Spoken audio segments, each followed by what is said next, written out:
The sun was setting behind the trees as Tom wiped sweat from his forehead. His shirt was damp, and dirt covered his arms. The shovel dug into the ground once more. The hole was almost ready. Rust had been with him for 14 years, a loyal dog, with brown fur, slow eyes, and a quiet nature. When Tom first moved into this cabin near the woods, Rust had been just a pup. Now, Tom stood over his still body, lying gently on a folded blanket. Tom lowered Rust into the hole with care. His hands shook a little. He knelt by the grave and took a deep breath. "You are my only family," he said in a low voice. The forest around him stayed silent. The wind had stopped. Not even the birds made a sound. It felt like the world was waiting. Tom filled the grave slowly, one handful at a time, one shovel of dirt, then another. When the last bit of earth was packed, Tom stood back and looked down. He placed Rust's old collar on top of the mound. Then he whispered a soft goodbye and turned to leave. But the ground shook. It wasn't strong, just enough for him to feel it under his boots. He looked around, confused. There were no storms, no heavy trucks, just trees and shadows. Then he heard it, a voice, dry, cold, whispering like wind through dead leaves. "The earth is fed." Tom froze. He looked over his shoulder. No one was there. "Who's there?" he called. Nothing answered. He waited a moment, then stepped toward the grave. The dirt looked normal. No movement, no sign of anything strange. And then something caught his eye. At the edge of the grave, where the last of the dirt had fallen, something was poking out. A dark shape, about the size of a bowl. Shiny, not metal, not stone, something else. He knelt and brushed the soil away. His fingers touched something cold and smooth. It was a crown. Not the kind from fairy tales. This one was sharp at the edges, black like coal, but smooth like glass. Strange symbols covered it, symbols he couldn't understand. They didn't look like letters, more like marks from a time long forgotten. He picked it up. It felt heavier than it looked, and warm, as if it had been waiting. The moment his fingers fully wrapped around it, the voice returned, this time louder, right in his ear. "Wear the crown. Be emperor, or be next." Tom dropped it. The crown fell to the dirt with a soft thud. He stumbled back. No way," he said, breathing hard. But the forest still watched, still waited.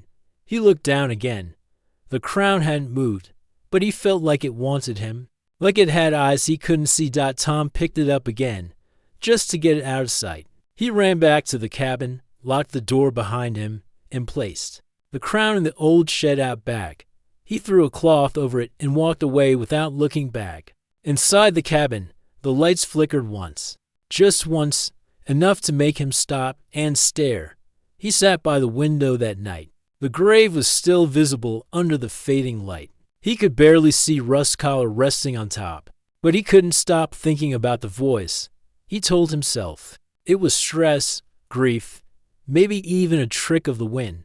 But when he closed his eyes, he saw the crown again, and he felt the ground whisper under his feet. Tom woke up with a start. His heart was beating fast, and his shirt was stuck to his back with sweat. The sun had not yet risen.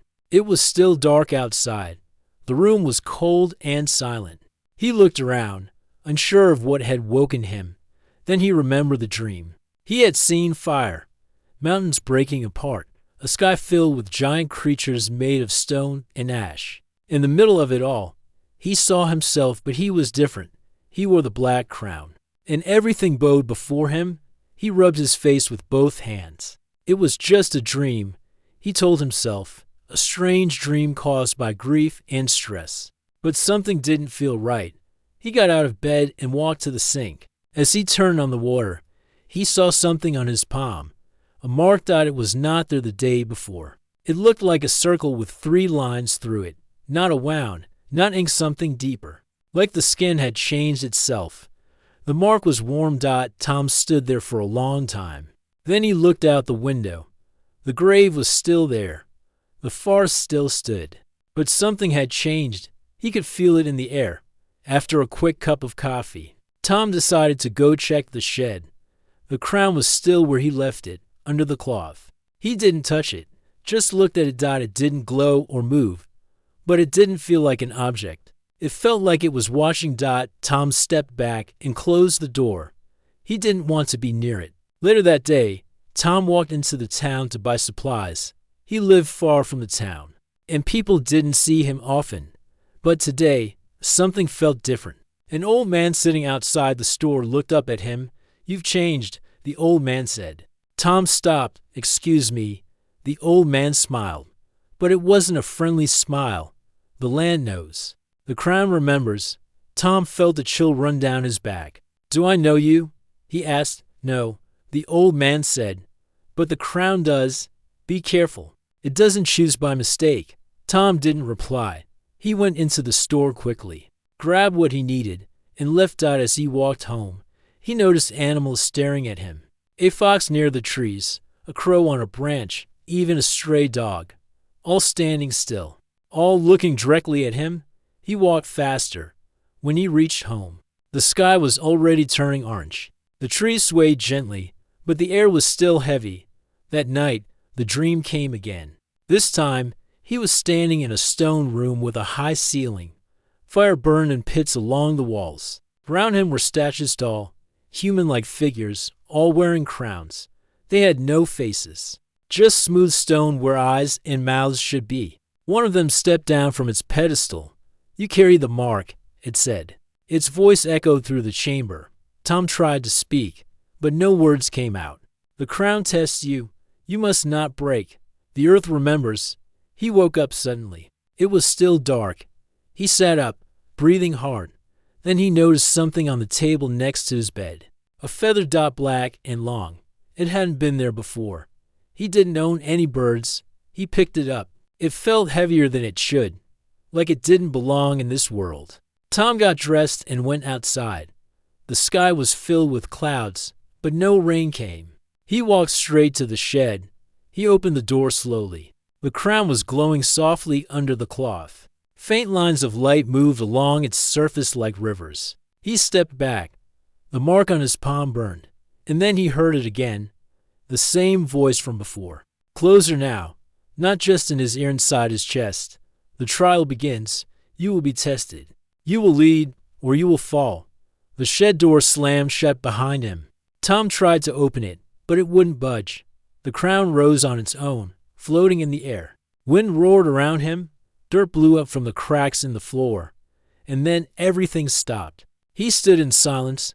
The crown dropped back onto the cloth with a soft sound. The wind was gone.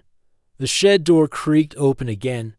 Tom stepped out, shaken. The forest was still again, but he knew something had happened. He looked at the sky and whispered to himself, "What am I now?" From somewhere deep in the woods, a voice whispered again, "Sea bearer, rise." Tom didn't sleep the next night. He sat in his chair near the window, eyes on the dark woods. The crown stayed locked inside the shed, but he could feel it, like it was calling him, like something underground had started watching. The mark on his palm still burned. Not always, but in waves. When the pain came, the trees outside would shift. Even if there was no wind, it wasn't just his imagination anymore. Something had changed since he buried Russ. And now the earth whispered. He stood up slowly and stepped outside. The night air was cold, but it felt full, not empty like before. The ground under his feet felt alive. He walked past the shed, past the garden, and stood by the grave. The mound of dirt hadn't changed. Russ's collar still lay gently on top. But Tom heard a faint sound, now so soft it could almost be mist, a deep hum, like the soil was breathing. He knelt, placed his hand on the grave, and closed his eyes. And the voice returned, not loud, not angry, just steady, like a whisper through roots and rocks. The earth is full. The gate is open. The cycle begins. Again, Tom opened his eyes, heart beating fast. The mark on his hand glowed for a moment, then faded. He stood up and looked toward the forest. He didn't know why, but his legs started moving. Something was pulling him, not with force but with memory, as if part of him had already walked this path before. He followed the sound. It wasn't loud, but it was clear. It came from the deep woods, past the old stones, past where animals made their dens. As he walked, he noticed something strange. The animals didn't run from him. A rabbit sat still in his path. A raccoon watched from a branch. Even the crows above stayed quiet, their black eyes shining in the moonlight. Finally, he reached a circle of large stones. Each one stood taller than a man. Moss and vines covered them, but under the green, strange marks could still be seen. Not letters, just like the ones on the crown. He stepped into the circle, and the ground pulsed. Suddenly, Tom saw flashes, not with his eyes but in his mind. Men in armor made of roots and stone. A giant tree burning while people stood in silence. A crown floating in the air, and a voice saying, "He must lead, or the hunger will." Then everything went quiet again. Tom sank to his knees, gasping. "Why me?" he whispered. The ground answered, "You buried love into the throne. That is the final act. You are now bound." Tom looked down. The dirt inside the stone circle was darker than normal, rich and thick. He touched it and felt warmth. Not from the sun but from something living. The voice continued, "Long ago, humans ruled the earth with the crown, but not with force, with balance. They spoke for the land. They gave life. They kept hunger away." "Hunger?" Tom asked, standing up. The trees around him seemed to lean in, listening, waiting. "The land is alive," the voice said, "but it feeds. It waits for one to lead it. Without a guide, it will choose its own path. And that path is never kind." Tom stepped back. "I'm not a king," he said. "I just buried my dog." That was enough. Love in the soil woke the bond. The crown knows. Suddenly, a wind passed through the circle. Fast. Cold. Not natural. Tom turned. A figure stood at the edge of the stones. It had no clear shape. Like a shadow given form, tall, thin, its head tilted slowly. It spoke without a mouth. "You are marked.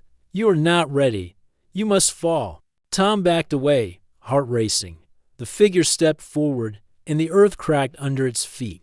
Then something rose from the soil. Roots, fast and sharp. They wrapped around the figure's legs. The voice returned, stronger now. "He is chosen. The trial begins. Touch the crown, or be forgotten." The shadow let out a sound low, and hollow and vanished into mist. Tom stood in the middle of the stone circle, breathing hard. The forest calmed again. The wind stopped. He looked down at his hand. The mark was glowing again. He knew now. This was not a game, not a story. The world was old, older than anyone knew, and humans had once been more than just people. They had been guardians, but something had broken, and now it was returning. Tom walked back to the cabin as the sky turned gray. He didn't feel fear anymore. Only wait. Something deep was waking. The ground had started to whisper again, and he was listening. Tom didn't tell anyone what happened in the forest. There was no one to tell anyway. He had no close friends. The nearest neighbor was miles away, and deep inside, he knew this wasn't something that could be explained. The world, he thought, he knew was no longer the same. He kept thinking about the voice, the stone circle, and that shadowy figure. Whatever it was, it had come to stop him. But the roots in the ground had protected him, just like the crown was trying to. That night, he made a decision. He would go back to the shed. He would face the crown. The wind had picked up. Trees outside the cabin shook. The night was quiet, but not in a peaceful way. It was the kind of quiet that came before something big, something dangerous. Tom stepped into the shed. The crown still sat on the old wooden table. The cloth had fallen off, even though the door had stayed closed. The black surface of the crown shimmered, though there was no light. He reached toward it. His fingers shook. But before he could touch it, a noise came from the woods. Crack, snap, thump. Heavy footsteps, too heavy for any animal. Tom froze, then quickly stepped outside. At the edge of the trees, something moved. A tall figure stepped out of the shadows. Its body looked like it was made of roots, bones, and thick mud.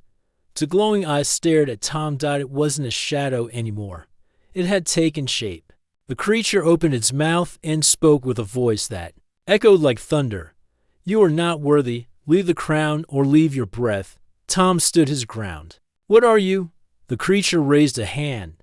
Vines burst from the ground and rushed toward him. Tom jumped back just in time, slamming the shed door behind him. He grabbed the crown from the table. The moment his hand touched it, the mark on his palm glowed bright. A warmth spread through his chest. Outside, the wind roared. The creature howled. The shed began to shake. Tom held the crown tightly and closed his eyes. Help me, he whispered, and the voice returned. Call the root. Find the earth. You are not alone. Without thinking, Tom pressed the crown against his chest. The marks on its surface lit up. Suddenly, the floor of the shed cracked open. Thick vines shot up, wrapping around Tom's legs. He thought they were attacking, but they weren't. They were holding him steady. The roof of the shed flew off. The creature reached in with long arms, pulling apart the walls. But before it could grab Tom, the vines lashed out. They wrapped round the creature's limbs, dragging it back. Tom stepped forward, the crown now resting in his arms. The voice spoke again. He is crowned not in gold, but in bond. The trees behind the creature groaned and split. A wall of bark and branches rose between Tom and the beast. The creature roared and vanished into the forest. The vines let go of Tom. He dropped to his knees, shaking but alive. The crown pulsed once, then dimmed. It was quiet again. Tom stood slowly and looked around. The shed was destroyed. The land around him looked different. The grass was darker, the trees closer. He walked back inside his cabin and placed the crown on the table. His hands were still, trembling, but something inside him had changed.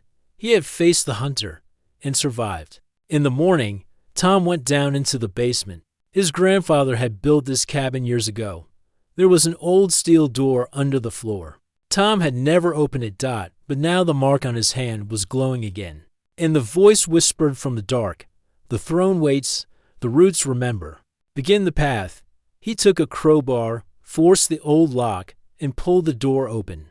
A stairway led down into the ground. Tom took a flashlight and stepped into the dark. The air grew cold. The walls were made of stone, carved with the same marks as the crown. The deeper he went, the more he felt it like something ancient was watching him. At the end of the tunnel, he found a large metal door. He pushed it open. Inside was a room, filled with strange tools and machines. But one thing stood out, a message, carved into the stone wall. It was written in simple English. "If you are reading this, then the bond is returned. I was chosen once, but I failed.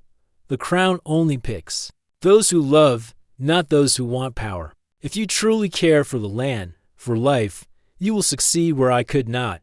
The throne is below. The roots will guide you." Jameson stepped back. James was his grandfather. He looked at the machines again. Most were broken, but one still worked a projector. He turned it on. A dusty video played. A man stood in front of the camera, old, thin, and tired. "I found the crown years ago," the man said. "But I wasn't ready. I was afraid, so I locked it away. But I knew someone would come after me, someone who wouldn't run." The video ended. Tom stood there in silence. Now he understood. The crown wasn't just a curse. It was a choice. Legacy passed down through soil, roots, and memory. He turned back to the tunnel. It was time to stop hiding. It was time to go deeper. Tom stood in the cold underground room, staring at the dark stone walls. His grandfather had once stood here too, facing the same crown, the same weight. But James had turned away. Tom couldn't. The world would not let him. He picked up the crown from the floor, holding it with both hands. It didn't feel heavy anymore. It felt like it belonged. The mark on his hand burned, and the roots in the walls seemed to twist in response. Then came the voice again, calm, steady, deep like the soil itself. "You are love in your hands. The land hears. The bond strengthens." Tom placed the crown on his head. It didn't press down hard. Instead, it sank slightly, as if it was fitting into place. A warm light pulsed through his body. He gasped. His heartbeat slowed. Then something strange happened. He could hear the trees, not as voices, but as thoughts, quiet feelings. The tall pines near his cabin felt watchful. The oaks closer to the town carried memory. The soil below his feet hummed like a song. Even the air felt like it had eyes now. Tom walked back up to the cabin. The sun had started to rise, but the wind stopped when he stepped outside. Leaves paused in midair. The birds watched from the branches, but did not fly. The earth had accepted him. For the next few hours, Tom tried to understand his new connection. He walked to the edge of the woods. The trees shifted to make a path for him. When he touched the ground with his palm, he saw flashes images of places far below. Dark caverns, glowing roots, a deep stone chair surrounded by green fire. The throne stone, the voice whispered, "You must reach it, only there will the bond complete." He returned to the ruins of the shed and stood among the broken boards. He raised a hand, slowly. The vines crept out from the ground and reformed the shed just as it was before. They even placed the table in the center. The crown no longer sat on it. It stayed on his head now. Almost part of him. Tom knew what he had to do next. He packed supplies in a small bag, took a flashlight, a bottle of water, and a simple wooden walking stick. The stairs under the cabin led deep. Beyond them lay a hidden world. Before stepping into the dark again, he went to Rust's grave. He stood there in silence. "You started this," he whispered, "and I won't let it end in ruin." The forest bent slightly, as if nodding in approval. Then he turned and descended. The stone tunnel under the basement felt older this time, colder, alive. As he walked, the walls pulsed with light from the crown. Every step took him deeper into a forgotten layer of earth. The roots in the ceiling curled like fingers. Symbols glowed softly on the walls, guiding him forward. Then he heard something, breathing. It came from behind. Tom stopped and turned around. Nothing was there, but the air felt thick. He quickened his pace. The tunnel opened into a wide cavern. In the center stood a large stone door, half covered in moss. Tom stepped forward, pressed his marked hand against it. The door opened without sound. Inside was a massive chamber. Glowing vines hung from the ceiling.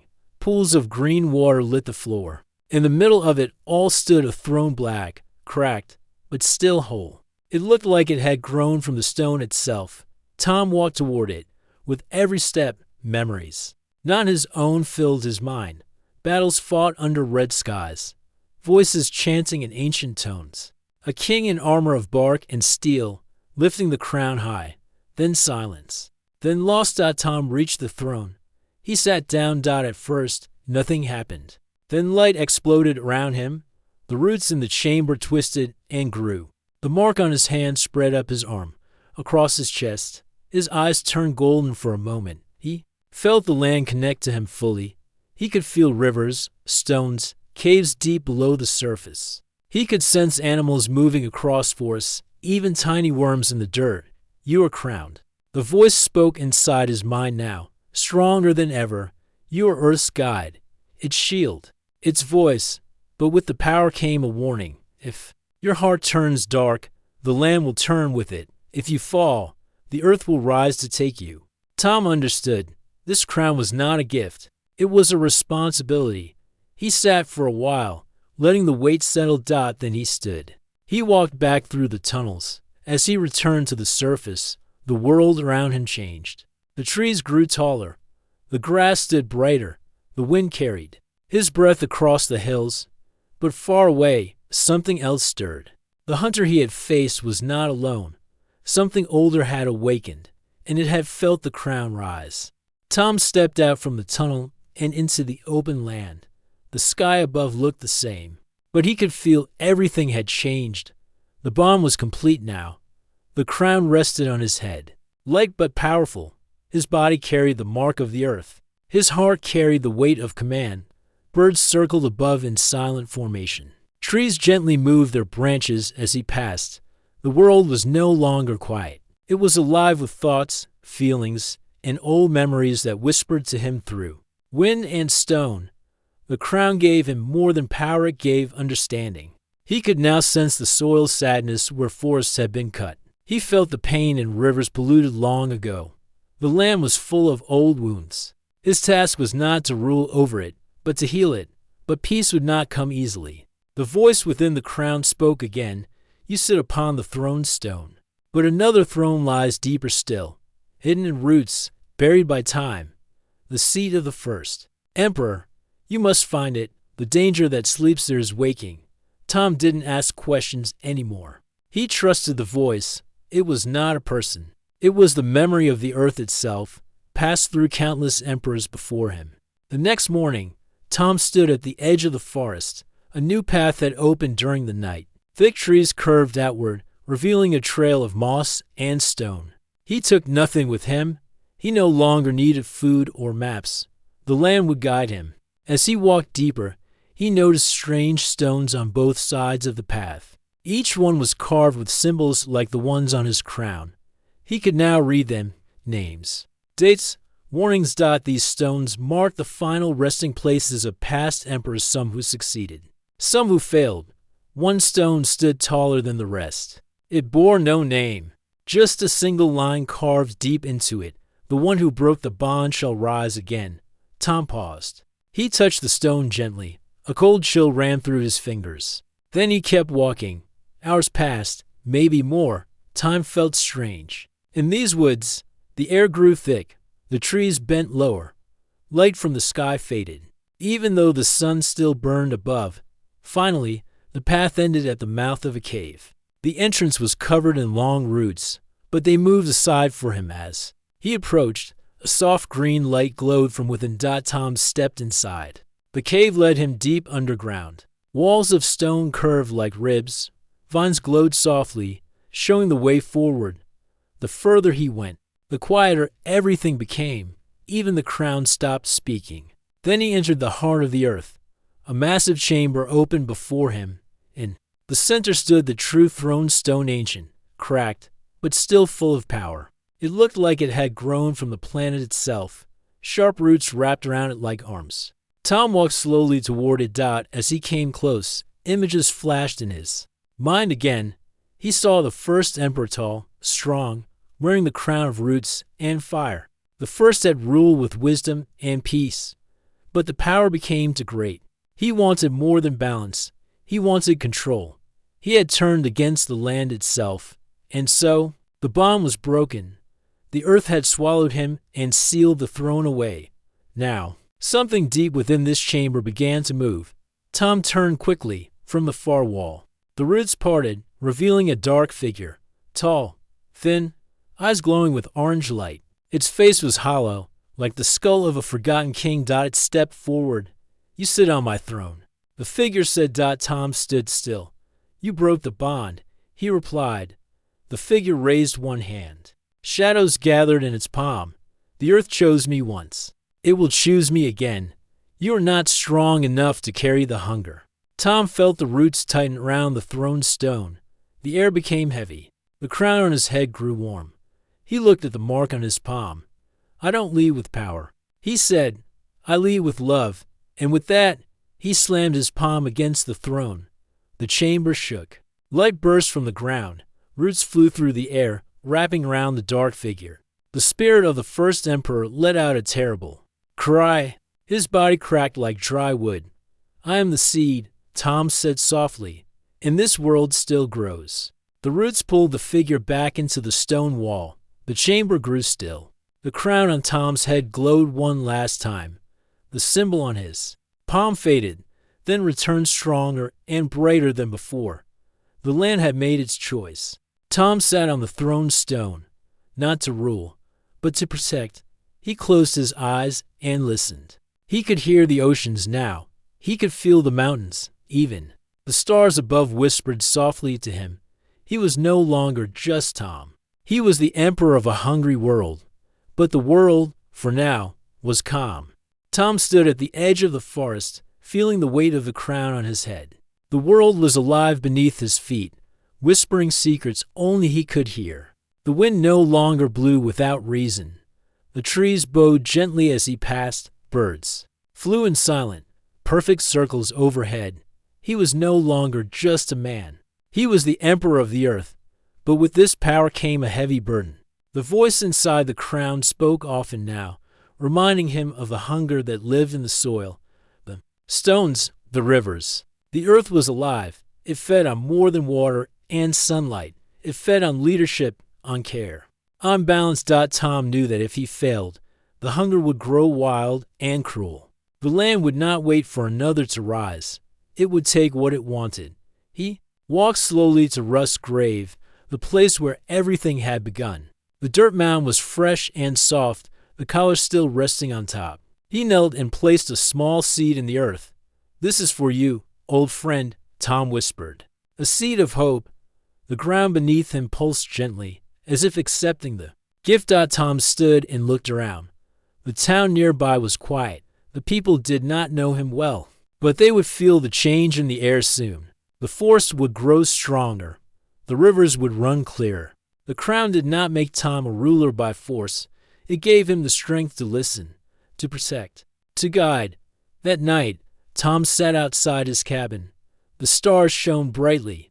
The wind was soft. He thought of his grandfather, who had carried this burden before him, of the long line of emperors who had worn the crown. Some had succeeded. Some had fallen. Tom promised himself he would not fail. He reached out and touched the crown lightly. The voice spoke again, not as a command, but as a friend. "You carry the earth's heart now. Keep it safe." Days turned into weeks. Tom's connection to the land grew deeper. Trees seemed to lean closer when he passed. Animals followed at a distance. The rivers shimmered in his presence. But the hunger was always there, whispering beneath the surface, a reminder that power was never free. One evening, a traveler arrived in town. She was an old woman with kind eyes and a quiet smile. She watched Tom from afar. They met by the well. She said, "I feel the earth's change. The crown is chosen well." Tom nodded. "I do not want to be emperor for power, only to protect." The woman smiled. "Then you will succeed." Tom looked toward the forest. "The earth is hungry. It needs a guide who loves it." The woman nodded. "And you carry that love?" As the seasons changed, Tom's work continued. He healed the wounded land. He planted forests. He cleaned rivers. The crown gave him strength, but his heart gave him purpose. One morning, Tom stood at the highest hill near his cabin. The sun rose over the horizon, casting golden light over the land. He smiled. The earth was fed, and he wore the crown, not to rule, but to serve.